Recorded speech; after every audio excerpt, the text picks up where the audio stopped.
Assalamualaikum warahmatullahi wabarakatuh. Di sini saya akan mempresentasikan SDG yang ke-17, yaitu kemitraan untuk pengembangan yang lestari. Sustainable Development Goals merupakan sebuah program pembangunan dunia yang mana memiliki tujuan untuk mensejahterakan masyarakat dunia dan melestarikan alam. Dengan terdapat 17 faktor utama sebagaimana tercapainya 169 target yang telah ditentukan dalam waktu yang telah disepakati. SDGs 2045 erat kaitannya dengan pembangunan berkelanjutan.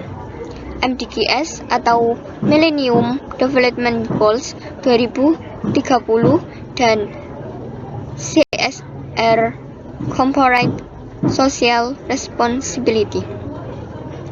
Tujuan dari SDG ke-17 sendiri merupakan memperkuat cara-cara penerapan dan menghidupkan kembali kemitraan global untuk pengembangan yang berkesinambungan. Mengapa SDG 17 penting bagi pemerintah daerah? Pembiayaan pembangunan berkelanjutan harus didukung oleh pendapat dan pajak daerah. Pada tingkat daerah lah, kebijakan yang jelas dapat dikembangkan untuk mengatasi berbagai tantangan pengentasan kemiskinan dan pembangunan berkelanjutan. Pemerintah daerah berada pada posisi yang ideal untuk mendorong dan memfasilitasi kerjasama antara badan publik, sektor swasta, dan masyarakat madani.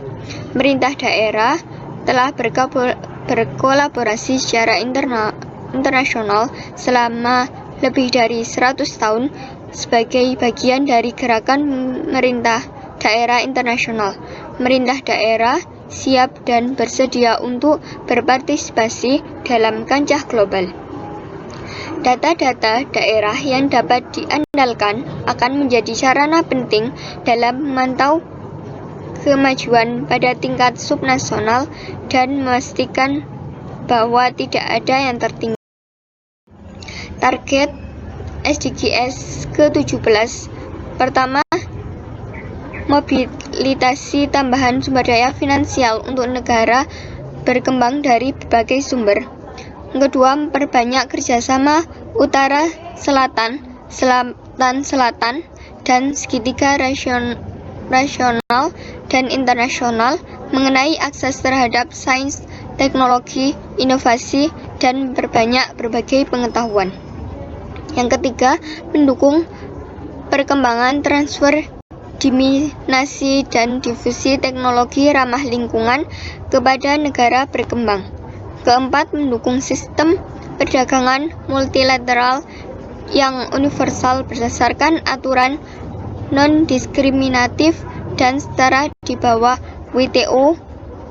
Yang kelima, menghargai ruang kebijakan dan kepemimpinan masing-masing negara untuk membuat dan mengimplementasikan kebijakan untuk pengentasan kemiskinan dan pembangunan berkelanjutan.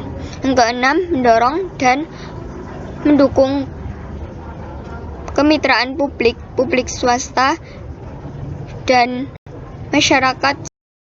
Yang ketujuh, memperluas kemitraan global untuk pembangunan berkelanjutan, dilengkapi dengan kemitraan multi pihak yang dapat mobilisasi dan membagi pengetahuan, keahlian, teknologi, dan sumber daya finansial untuk mendukung pencapaian tujuan di semua negara, terutama negara berkembang. Pada tahun 2020, meningkatkan dukungan terhadap perkembangan kapasitas ke negara-negara berkembang, termasuk negara kurang berkembang dan negara berkembang kepulauan kecil, untuk secara signifikan meningkat ketersediaan data yang bermutu tinggi, tepat waktu, dan dapat diandalkan, ditarget menurut pendapat gender, usia, suku, etnis, status migrasi, disabilitas, lokasi geografis, dan karakteristik lainnya yang relevan dalam konteks nasional. pada tahun 2030, pembangunan dari inisiatif-inisiatif yang ada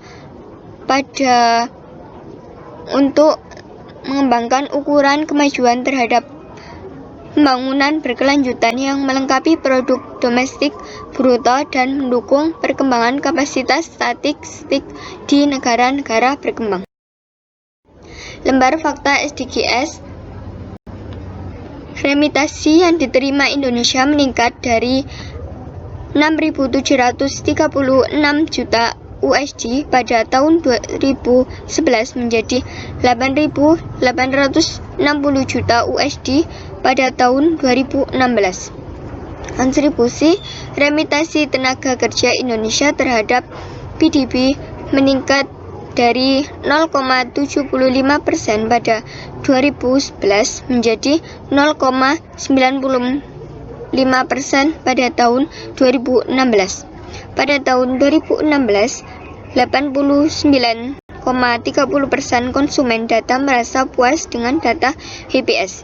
Pada tahun 2016, 91,35% pengguna data memanfaatkan data BPS sebagai rujukan utama.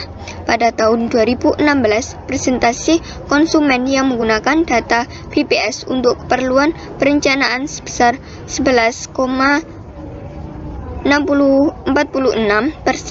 dan mayoritas pengguna data BPS untuk keperluan skripsi atau tesis atau disertasi sebesar 50,80%. Jumlah kegiatan saling berbagi pengetahuan kerjasama selatan-selatan dan triangular KST pada tahun 2015 besar 57 meningkat menjadi 84 pada tahun 2016. Pada periode 2014 sampai 2016, jenis program KSST yang paling banyak dilakukan pada training. Ekspor non-migas sejak tahun 2012 terus turun. Tahun 2016 turun 0,34%. Tanda-tanda pemulihan mulai terlihat di tahun 2017, Januari sampai Maret 2017 meningkat 21,6%. Pada tahun 2011 sampai 2016, mayoritas pengguna internet berusia 25 tahun ke atas. Contoh program dari SDGs. Hal ini merupakan salah satu peran Indonesia dalam kerjasama dengan negara lain, mengingat Indonesia merupakan salah satu negara G20, kerjasama selatan-selatan dan segitiga regional menjadi salah satu pilihan Indonesia dalam bermitra dengan negara lain. Terima kasih atas perhatiannya. Kurang lebihnya saya mohon maaf. Semoga bermanfaat. Wassalamualaikum warahmatullahi wabarakatuh.